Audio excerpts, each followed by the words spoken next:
ایک غریب لڑکا تھا جس کا نام حماد تھا۔ اس کے والد مزدوری کرتے تھے اور والدہ کپڑے سی کر گھر کا خرچ چلاتی تھی۔ غربت کے باوجود اس کے والدین ہمیشہ کہا کرتے تھے، کامیابی دولت سے نہیں، محنت، ایمانداری اور صبر سے ملتی ہے۔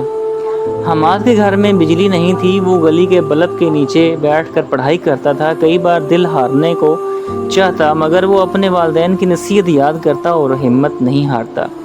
وہ چھوٹے موٹے کام کر کے اپنی فیسز ادا کرتا اور فارغ وقت میں دوسروں کی طرح کھیل کود میں وقت ضائع کرنے کی بجائے پڑھائی میں لگا رہتا۔ دوست اس کا مذاق اڑاتے کہ اس کے پاس اچھے کپڑے یا کھلونے نہیں، لیکن وہ مسکرا کر کہتا، میرا وقت بھی آئے گا۔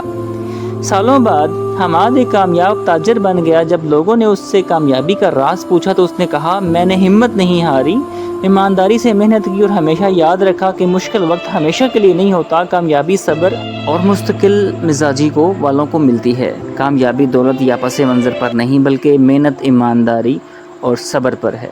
صبر اور مستقل مزاجی مشکلات کو کامیابی میں بدل دیتی ہے۔ اس لیے ہمت نہ ہارو، وقت بدلتا ہے۔